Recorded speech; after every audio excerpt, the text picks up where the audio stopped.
आपने प्रदेश की बेटियों को जाति के नाम पर एसटी, एससी, ओबीसी बेटियों को बांट दिया। इससे ज्यादा दुर्भाग्यपूर्ण चीज और क्या हो सकती है। कान खुलकर सुन लीजिए, जिस सरकार को कर्मचारियों की बद्दुआ लगी है वो सरकार हिमाचल में कभी रिपीट नहीं हुई है। आप हिमाचल में रिपीट होने के सपने छोड़ दीजिए। 4000 करोड़ रुपए की इकोनॉमी है हिमाचल प्रदेश में सेब की, मगर इस पे कोई ध्यान प्रदेश सरकार का जो है वो नहीं है। ये बहुत शर्म की बात है। लाखों रुपए के फूल फ्लोरिकल्चरिस्ट ने जो है वो पशुओं को खिला दिए। ये पैसा प्रदेश को, चाहे कोई भी सरकार देश में और प्रदेश में किसी भी पार्टी की हो, ये पैसा हिमाचल प्रदेश को मिलना उनका अधिकार है। That this जन मंच, as we have stated earlier, also has become a झंड मंच। बजट पढ़कर तो हमको ऐसा लगेगा जैसे हिमाचल प्रदेश से सुहाना राज्य और कोई हो ही नहीं सकता।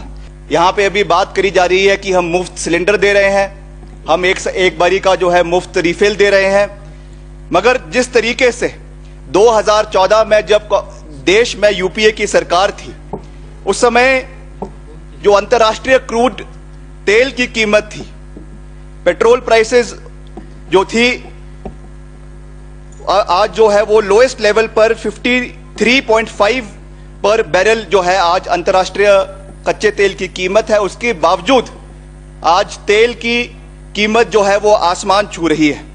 प्रदेश की अगर हम बात करें, पिछली बारी कोविड काल के पहले हमने एक प्रश्न लगाया था कि कितना बेरोजगारी प्रदेश के अंदर है।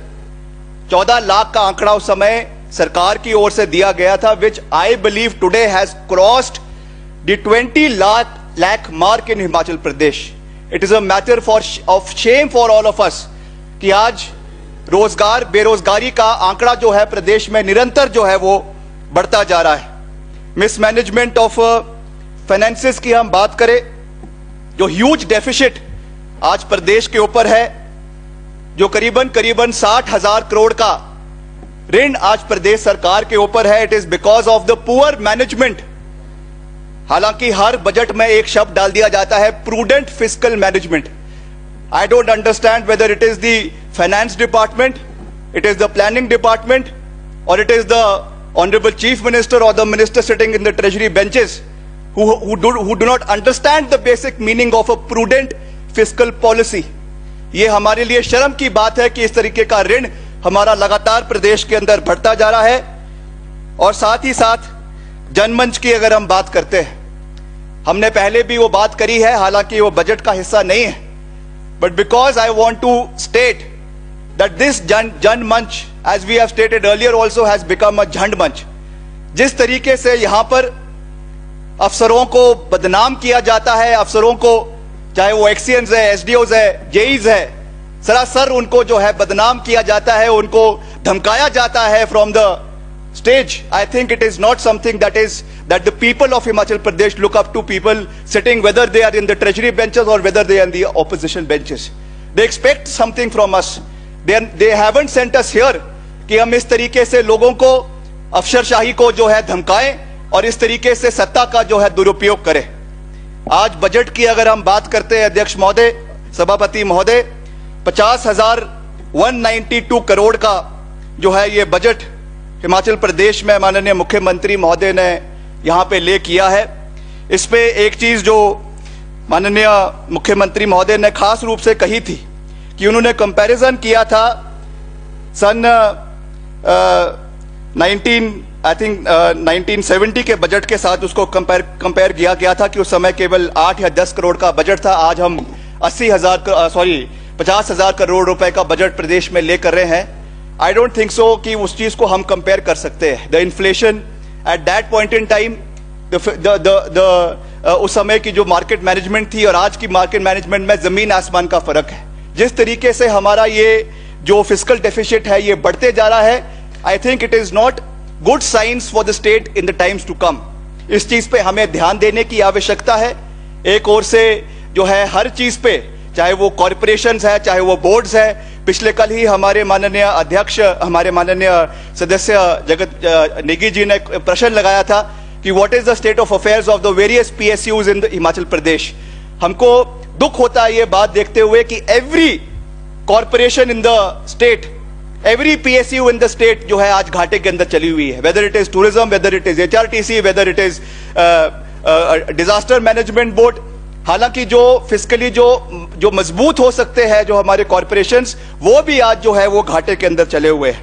एग्रीकल्चर में हिमाचल ने जहां पे 6.1% स्पेंड कर रही है, जो टोटल एवरेज देश का है दैट इज 6.3%। रूरल डेवलपमेंट की अगर हम बात करें, Himachal Pradesh stands eight 3.1%, whereas the state average nationally is around 6.1%। और पुलिस रिफॉर्म्स की या पुलिस पे जो एक्सपेंडिचर की हम बात कर रहे हैं, which also includes the various financial grants that needs to be given to the police, which has been brought to light by various members in the opposition, it stands at 3.4%, whereas the national state average is 4.3%. Why I am speaking on this is because I want to show the variation between what has been allocated by our state, that is Himachal Pradesh, and the national average, not of the central government but of the various states in the country, and this is what the real picture is. तो हमको सही picture जो है वो लोगों के सामने रखने का अधिकार भी है और समय समय पर आईना जो है वो प्रतिपक्ष को दिखाना भी चाहिए। 15वें वित्त आयोग की हम बात करते हैं अध्यक्ष महोदय, इसमें मैं जहां धन्यवाद करना चाहूंगा कि हमको 81,977 करोड़ जो है प्रदेश को इस 15वें वित्त आयोग में सैंक्शन किए गए हैं या अभी सिफारिश की गई है, मगर उसमें जो ग्रांटेड एड 46,913 करोड़ की ग्रांटेड एड हिमाचल प्रदेश को मिली है। मैं इसमें स्थिति स्पष्ट करना चाहता हूं, क्या वहां पे बैठा कोई भी सदस्य ये कह सकता है कि अगर भाजपा की सरकार हिमाचल प्रदेश में या देश में नहीं होती, कांग्रेस की सरकार होती, would this figure have been different? क्या ये फिगर जो 81,977 करोड़ का है, are you trying to say और is the government trying to say that this fund has been given to Himachal Pradesh because of the BJP government in the centre and the state? This is absolutely wrong, this is an absolute fallacy. ये पैसा प्रदेश का हक है, ये पैसा प्रदेश को, चाहे कोई भी सरकार देश में और प्रदेश में किसी भी पार्टी की हो, ये पैसा हिमाचल प्रदेश में कांग्रेस पार्टी, जिसमें से करीबन 1,420 करोड़ रुपए पिछले साल जो है एयरपोर्ट के निर्माण के लिए मंडी में दिया गया है, वही जो है बजट डॉक्यूमेंट में दर्शाया गया है। मैं क्या कह रहा हूं, जो पैसा इस ग्रांटेड एड के माध्यम से दिया गया है, the same amount has been shown in the budget document of previous year as money being provided, finances being provided for the upliftment of whether it is the Nagchala airport या आपका जो कुल्लू का एयरपोर्ट है, कांगड़ा का एयरपोर्ट है या शिमला का airport है। इसके अलावा तो मुख्यमंत्री जी अभी पिछले 2 दिन पहले जो है वो केंद्रीय वित्त राज्य मंत्री से मिले और प्रधानमंत्री से मिले और अगले पैसे की सिफारिश की गई है।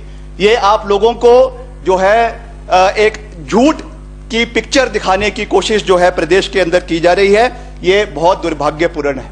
सभापति महोदय, नेगेटिव ग्रोथ की मैं बात करना चाहता हूं। अभी यहां पे एक माननीय सदस्य कह रहे थे कि नेगेटिव ग्रोथ जो है पूरे देश में, पूरे विश्व में, मगर हमारे लिए यह शर्म की बात है कि Himachal Pradesh is expected to register a negative growth of 6.2% of the current financial year 2021-22, और जिसमें टूरिज्म और हॉर्टिकल्चर सबसे बड़ा शिकार हिमाचल प्रदेश में ये इस कोविड काल में भी और इस बजट की वजह से भी प्रदेश के अंदर हुआ है। The per capita income of the state at the current prices जो है 3.7% का उसमें गिरावट आई है। मैं टूरिज्म के बारे में अध्यक्ष महोदय कहना चाहूंगा कि खास रूप से आप कह रहे हैं कि हमने नई मंजिल शुरू कर दी, रोहतांग टनल के बारे में बात की जा रही है, Ayurveda wellness centre, cultural heritage Janjehli के बारे में बात की जा रही है। Where is the fact of the matter, my senior members sitting in the treasury benches, is that the tourism makes up around 7% of the state GDP. और इस तरीके की अगर आप बात कर रहे हैं, जब कोविड के समय में जो होटेलियर्स, रेस्टोरेंट एसोसिएशन के लोग गिड़गिड़ाते रह गए, हमारे पास भी बहुत से लोग आए कि आप मुख्यमंत्री के पास चलिए, वी वांट रिलीफ मेजर्स, चाहे वो आपके पोल्यूशन कंट्रोल बोर्ड से हो, चाहे बिजली का हो, चाहे एक्साइज का हो, but nobody was willing to lend an ear to the deprived and aggrieved hoteliers of the state. जब at the time of need अगर आप लोग उनके साथ नहीं खड़े होंगे, होटेलियर्स के सामने हम गर्व के साथ कहते हैं पूरे देश में कि हिमाचल प्रदेश जो है एक पर्यटक राज्य है, मगर अगर हम अपने होटेलियर्स के साथ ही खड़े नहीं होंगे, हमारे टूरिज्म से कंसर्न लोगों के साथ नहीं खड़े होंगे, then what kind of example are we setting for the people of Himachal Pradesh? ये मैं चीज पूछना चाहता हूं। Please wind up now. Transport की बात अध्यक्ष महोदय आप कर रहे हैं कि हमने 200 नई बसें शुरू कर दी, हमने टेम्पो ट्रैवलर शुरू कर दिए, हमने स्वर्ण जयंती संग्राम स्वरोजगार परिवहन शुरू कर दिया। इसमें भी 28% की नेगेटिव ग्रोथ जो है वो इस साल में हमको देखने को मिली है, एज अगेंस्ट 5.6% ऑफ 2018-19। और एग्रीकल्चर की बात करें अध्यक्ष महोदय, एग्रीकल्चर एंड अलाइड सेक्टर में जो कंट्रैक्शन हुआ है 3.1% has resulted due to the decrease of 43% in horticulture production during 2021-22। ये चीज अभी हर्षवर्धन जी ने भी इसको कहा कि हॉर्टिकल्चर पे कोई ध्यान हिमाचल प्रदेश की सरकार का नहीं है। 4000 करोड़ रुपए की इकोनॉमी है हिमाचल प्रदेश में सेब की, मगर इस पे कोई ध्यान प्रदेश सरकार का जो है वो नहीं है। ये बहुत शर्म की बात है। बजट में सुहावने वादे किए गए, फ्लोरिकल्चरिस्ट के लिए कह रहे हैं कि हम उनको मंडियों में लेकर आएंगे, जब फ्लोरिकल्चरिस्ट को लॉकडाउन के समय में सबसे ज्यादा डिमांड आपकी आवश्यकता थी। लाखों रुपए के फूल फ्लोरिकल्चरिस्ट ने जो है वो पशुओं को खिला दिए, because there was no availability of transport, उनको जो है फूलों को दिल्ली और चंडीगढ़ पहुंचाने के लिए। आज आप बजट में ये बात कर रहे हैं कि हम उनको मंडियों में लाने की कोशिश करेंगे। ये केवल और केवल जो है एक झूठ का पुलिंदा है, उससे ज्यादा कुछ नहीं है। मैन्युफैक्चरिंग सेक्टर की बात कर रहे हैं अध्यक्ष महोदय, this also has showed a contraction of 14.2% during 2020-21 as against a positive growth of 0.3% in 2019-2022।